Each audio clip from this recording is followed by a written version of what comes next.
Yes, yes, yes! Next stop, Potterfield, next stop. Welcome to Watch Mojo. And today we're counting down our picks for the top 10 best Seinfeld supporting characters. For this list, we'll be ranking the funniest and most memorable faces to appear on the legendary sitcom. We're only counting characters who appear in multiple episodes. The menagerie of the show's one-off appearances will be covered on another day. No soup for you. What's the deal with the characters we missed? Shout out your favorites in the comments below. Number 10. Morty Seinfeld. The strange apples in this sitcom tend to fall from even stranger trees. Helen Seinfeld is certainly an odd duck at times. What'd you take his pen for? What? He gave it to me. But you didn't have to take it. Oh my God, she's got to make a big deal out of everything. He offered it to me. However, we have to highlight Jerry's father, Morty, as Jerry's unwaveringly opinionated father, Morty, is never shy to voice his stubborn outlook on anything. He'll go off on anything from design flaws of Velcro to the appropriate hours for dinner time. 4:30. Who eats dinner at 4:30? By the time we sit down, it'll be 4:45. I don't understand why we have to eat now. We gotta catch the early bird. It's only between 4:30 and 6. Yeah, they give you a tenderloin, a salad, and a baked potato for $4.95. Morty is also the brainchild behind the beltless trench coat, and will probably insist that his lost wallet was stolen until the end of his days. Every time he appears, we know we're in for a wild and entertaining ride, and we'll never forget his failed presidency at the Del Boca Vista retirement home. At least we know you weren't really a crook, Morty.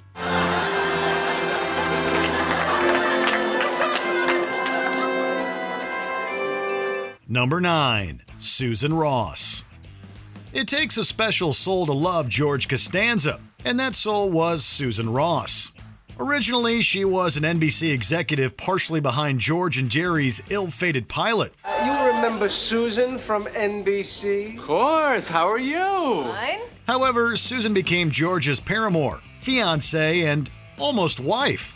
She endured much grief from the main four, but Susan still stood by George and provided an outside perspective to the group's snowblind lack of morals. Sadly, we lost Susan to accidental poisoning, thanks to George getting cheap and questionable wedding invitations for her to lick. If anyone could have made George an honest member of society, it would have been Susan. Her memory lives on through the Ross Foundation and her surviving parents, who themselves are quirky enough to deserve a shout-out too. You and John Cheever? Yes. Yes, he was the most wonderful person I've ever known. And I loved him deeply. In a way you could never understand. Number 8. Babu Bhatt. While he may have fewer appearances than others on our countdown, Seinfeld fans are familiar with that wagging finger. After the Pakistani restaurateur remodeled his struggling diner per Jerry's suggestion, that only made the business fail faster. You make me change restaurant, but nobody come. You say make Pakistani. Babu Bhatt have only Pakistani restaurant. But where are people? You see people? Show me people. There are no people. Babu somehow looked past this and eventually became a friendly neighbor.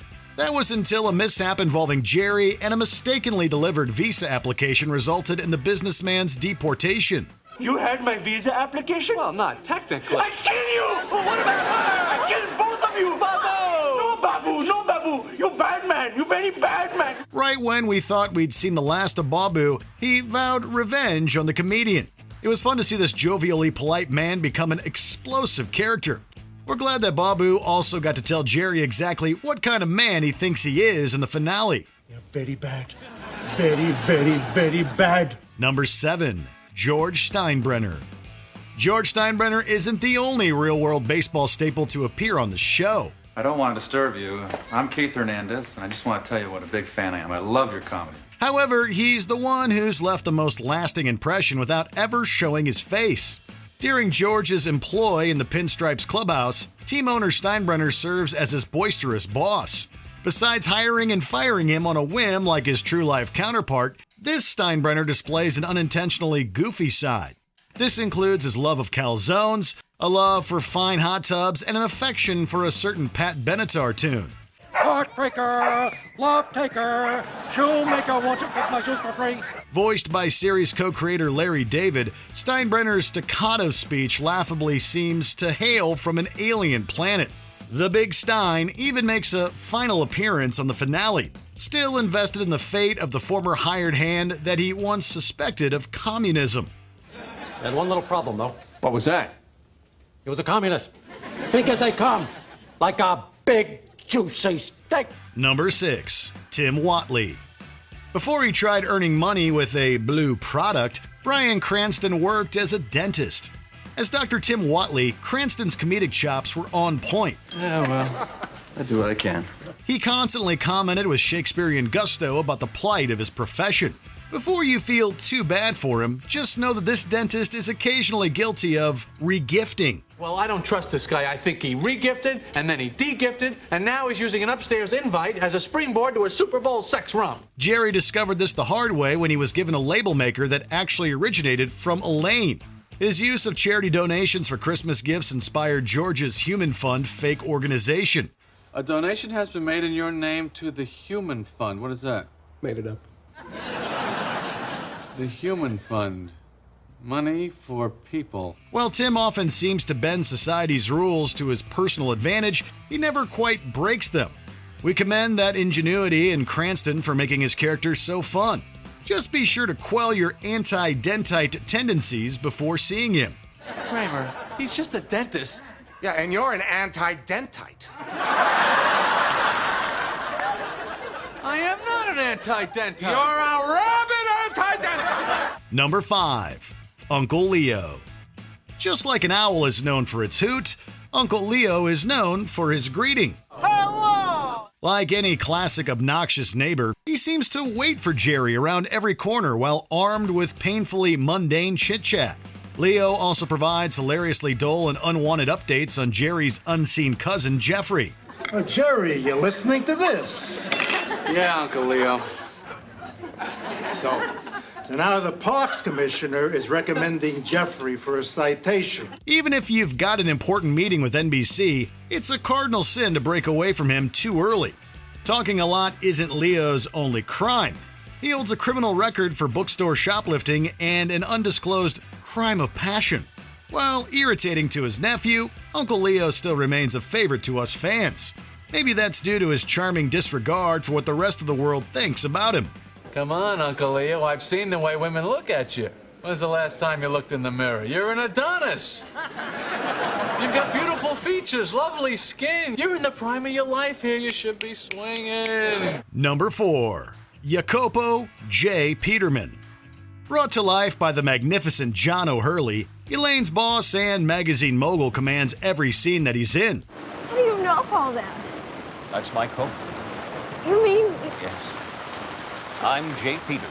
Likely inspired by actual catalog entrepreneur John Peterman, this businessman has traveled the world and uses his supposed global experiences as inspiration for product advertisements.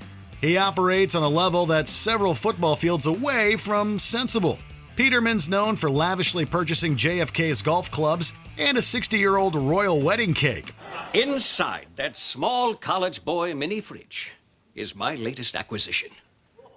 A slice of cake from the wedding of King Edward VIII to Wallace Simpson circa 1937. For his autobiography, he ludicrously offers to buy Kramer's life stories as his own. Peterman's easily one of the biggest drama kings on the show. His over-the-top personality often pushes a regular scene into fully ridiculous territory. And most of all, I will never forget that one night, working late on the catalog. Just the two of us. And we surrendered to temptation. And it was pretty good. Number 3. David Puddy. In his own words, yeah, that's right. Elaine's on and off again paramour displays the lovable dim-wittedness that actor Patrick Warburton specializes in. So where do you want to eat? Feels like an Arby's night. At times, he seems almost too passive. Just look at how okay Puddy is during breakups or when he learns that he's damned to hell. However, he sheds his cool demeanor once he starts rooting for his hockey team. Don't mess with the devil, buddy. We're number one. We beat anybody. We're the Devils. The Devils! While Putty might not seem like he's got much going on upstairs, there do seem to be many layers to this ogre's onion. Did you know that he's a recovering germaphobe? I'm a recovering germaphobe. 10 years. What is this symbol? It's a germ.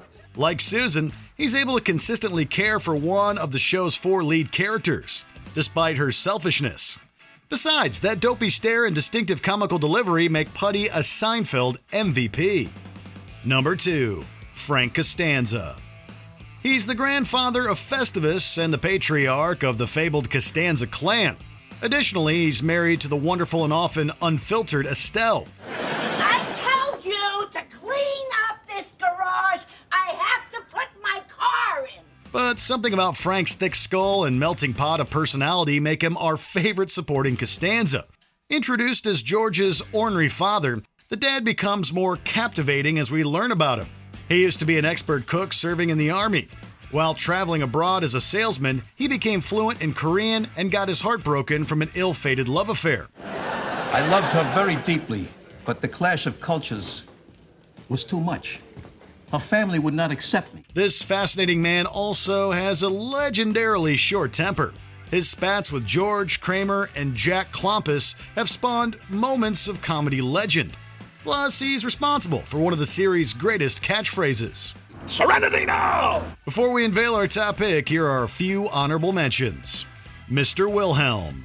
We always found this boss's bad luck around George wildly entertaining to watch. Look, sorry doesn't cut it. We're running a ball club here, George. You've got to pay attention. Jackie Childs. This walking Johnny Cochran parody was a lawyer we'd love to have. There's gonna be a problem for them.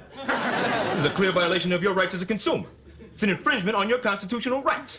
It's outrageous, egregious, preposterous. Mickey Abbott.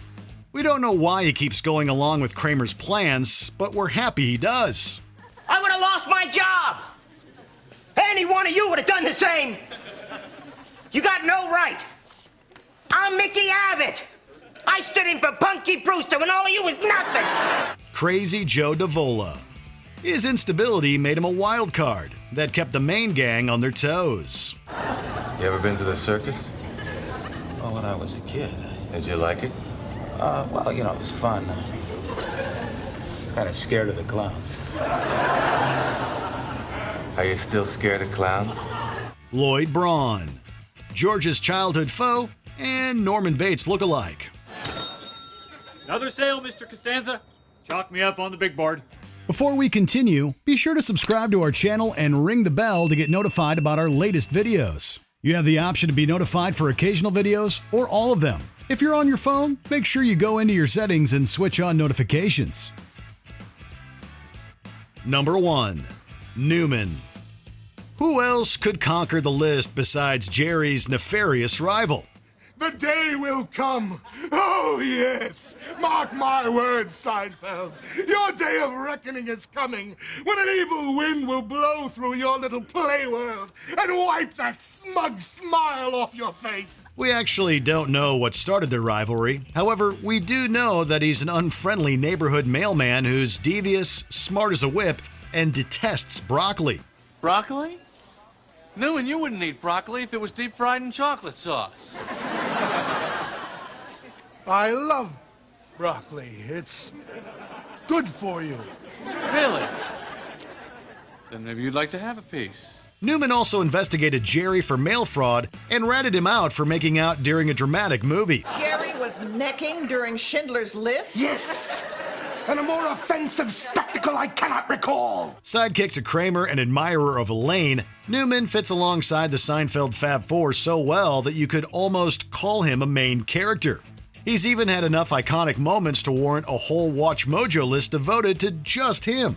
Mischievous, maniacal, and always hysterical, Newman will always inspire an unforgettable passive-aggressive greeting. Hello, Jerry. Hello, Newman. Did you enjoy this video? Check out these other clips from Watch Mojo, and be sure to subscribe and ring the bell to be notified about our latest videos.